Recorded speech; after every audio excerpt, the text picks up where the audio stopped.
Hey, this is Sky. Welcome to my YouTube channel. So I do life coaching with people and I enjoy helping others to become stronger mentally and physically. So I like to be able to help people to get on a solid program of daily discipline with their mind, body, and soul. And I'm really good at that. I've been able to tailor a program that's helped me and that's helped many others. And I like to be able to turn people on to that. But life coaching is never a replacement for therapy, for going to see a shrink, a psychiatrist or a psychologist, or even a social worker. That's a different realm of mental health. And I typically look at that as when do you know, or let me put it the other way, how do you know when to make the decision of who you need to see? Do I need a life coach or do I need a therapist? So let's just talk it out a little bit. I've done both. I went to see a therapist for the first time, in 1996, I believe. And the reason why is because I was having a hard time getting over the murder of my father. My father was murdered in a gang war. He was a full-time gangster, not a weekend warrior, not some shit talker in a bar. My dad was committing felonies all day, every day. He was a real deal outlaw, lived his life on the run. And he had major enemies and he got murdered. And I had a hard time dealing with it, as anybody would expect when you lose your father. I used my friends as a shoulder to cry on. And that only worked for about the first week. I have a hard time remembering because that was a while ago, but past about 6 or 7 days of me moping around, crying and weeping and just going through the range of emotions of when you go through that kind of loss from someone so close to you. I think they were already sick of hearing about it, sick of seeing me being so weak, sick of the conversation. All of a sudden, within a week, the first few days I was able to talk about it. And then it was like, don't bring it up because it makes him upset. And it was this big topic to avoid. Now that doesn't make anything better. When you avoid your problems, it doesn't make anything better. And I found myself, I went on for years. My dad died in 91, so it took me 5 years of torture to finally put my tail between my legs and to go see somebody. I realized that I needed a neutral person, somebody who wasn't in my family, because my family all had opinions of my dad. So if I would go sit down with my mom and talk about the loss of my father, she hated him. Hated the guy. She was terrified of him. She went into witness protection program to get away from him, into hiding, with professional help, with investigators and people to help her to hide from him. He was threatening to kill her. So when I mentioned to her, oh yeah, my dad got murdered, she was just like, well, thank God, good. That's the last thing I wanted to hear. So I couldn't go to her to talk. My homeboys were all useless. None of them really had gone through that before.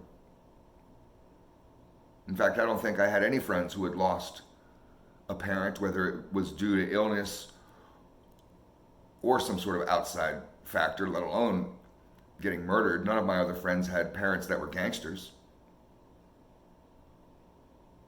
So it wasn't something that they could relate to, where I had a friend who was like, oh man, I went through that shit last year, and then you could have someone to relate to and tell you, what can expect or what you should be able to do and what you can do to get on top of things. I didn't have any kind of advice or just a shoulder to cry on with it. So finally in 1996, after 5 years of torture, I realized that I needed to get some help. And it wasn't something that I thought was going to be cool. I wasn't into psychiatry, psychologists. I thought that whole field was kind of pseudoscience. Because what do they actually do? They kind of think that they're like doctors. But what do they actually do other than just prescribe drugs? I didn't need drugs. I could find drugs. I don't need a fucking doctor to help me find drugs, motherfucker. I can find the best goddamn dope there is out in the streets. My father was a gangster. He used to sell dope. I sold dope. I used to rob drug dealers. I don't need your fucking help to find drugs. I need to be able to get over this shit. I went to therapy not with the intention of being put on Prozac or Zoloft or any of these fucking weird drugs that you hear about. I went there to get over my weakness. It was tearing me up inside. I was not moving past the loss of my father. The inner child in me was crying out. And I was 25, 26 years old. I felt like, nah, man, I'm not going to survive if I don't get over this. I'm going to kill myself. I'm going to self-destruct. I wouldn't have just put a gun in my mouth, but I probably would have killed a bunch of people, ended up in the death penalty or something like that. My anger issues were getting out of hand. I'd always kind of had a short temper. My short temper turned into an explosive temper. I would just, like a nuclear bomb, I would just explode when I got angry, and people would just be like, oh my God. I didn't like being like that. I was ashamed of who I was evolving into, and I couldn't control it. So the best option for me was to see somebody, to go and sit down and to talk about my problems. You have to be able to talk about your problems. You can't run from them. And having a neutral person who is trained and to know how to not make things worse, knows how to listen instead of just to give you a bunch of bullshit advice, that was really helpful to me. And this is what therapists, psychiatrists, psychologists, social workers, those types of people are trained at. Life coaches aren't really trained at that shit. You do get certification as a life coach. Some people do, some people don't. The certification is typically bullshit, in my opinion. That's my opinion. There are coaching schools, there's Coach U, there's all kinds of different coaching programs that give certifications. You can pay anywhere from $1,000 to $17,000, $20,000. You can pay all kinds of money if you want to pay for a coaching certification program. You can get certified in many different areas. You choose a specific area and you can get certified in many different areas. Life coaches are great if you need help to get that discipline, that motivation to get your life on track, to turn yourself from a generally weak person into a generally strong person, to be able to give you that foundation of just some of the basics that maybe I might be great at and you might not be. But if you're having severe issues, trauma issues, life coaches aren't the best people to help you get over a specific trauma. If you've gone through like me, loss of a parent through murder, if you've gone through, say, for example, a rape, or 9/11, you were in the building, if you've gone through some serious shit like that, it is helpful to see a professional. And that's when I promote it. So I was talking with a guy the other day, coaching him, real good dude, and we've made a lot of progress over the last couple years. I say we because it feels like a journey for both of us that we take together, because I'm right there by your side. I don't leave a motherfucker, by the side of the road. I'm there to help you. I'm doing this for myself. So I just turn people on to what I do for myself.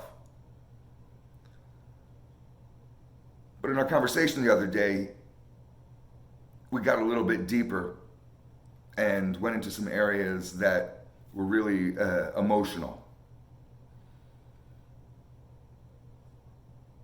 And some frustration, I guess is the best way to describe it, came out in the dude.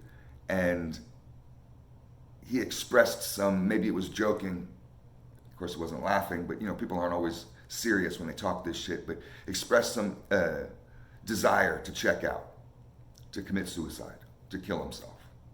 Like as if that would be the best thing to do for him, his best option. He seems to weigh everything in life against that option. Like that's his backdoor plan. And I had to pull back and I realized, okay, this is an area that I can't really help you with. If you're feeling suicidal, that's a classic scenario of where you would be perfect on the sofa at some psychiatrist's office. They're great at saving people's lives for that and really getting down to the issues. And they know how to navigate that battlefield that's going on inside your mind without triggering you, without sending you out of the office and you go and do it. A life coach isn't really trained for that. A good life coach will know their boundaries. And if you're looking for a life coach, you may, as the relationship goes on, you may want to test their skills and to get more and more into different areas. It's not your job as the patient to find those boundaries, because what do you know? It's the life coach. They need to know when to send you to somewhere else. Like at my mechanic shop, I own a motorcycle shop. We do a lot of vintage restoration. We do a lot of metal fabrication. I can do a lot. I've been in this game for 20 years. My shop, Sinister City Motorcycles, has a good reputation. But there's always those areas which I don't know, and I don't pretend to know them. I don't risk the customer's project or play with the customer's money to learn on the job or to do something that's out of my wheelhouse. I have no problem sending a customer to somebody else who's more qualified down the road to a different shop or whatever if we need to do that. I never leave a customer empty-handed and will always give them a reference. But it's important for me as a business owner to know my boundaries. And that's where, with a lot of life coaches, some of them really don't know their boundaries, and they will get involved in heavy-duty psychological analysis that's inappropriate for them to be doing. So this is just some kind of tips that if you're thinking about your own mental health, if you're wondering which direction to go, should I get a life coach? Should I go into therapy? I know I'm having some issues. I feel weak. I feel like my life could be better. I feel this way, that way. If you're starting to identify some problems and you need some help, what kind of help should you get? Well, I hope that this has aided you in making that decision. Life coaches for some discipline, for some motivation, for workout plans, for meal plans, for getting you back on track if you feel like that your life has hit a slump. Those types of things. If you're a survivor of a rape, if you're fresh out of Afghanistan, if you are like I was, been around a bunch of murders. I witnessed around 20 murders right in front of me, not all in one day, over a course of a few years, and that shit fucked me up. A life coach isn't going to help you with that. So make your decision wisely, spend your money wisely, because the shit isn't cheap. But definitely seek the help that you need. Don't feel embarrassed about helping yourself. We are not islands. We can't do everything on our own, even if we like to be Daniel Boone, especially men. We all like to be Daniel Boone and survive by ourselves. Sometimes we need help. Thanks for watching.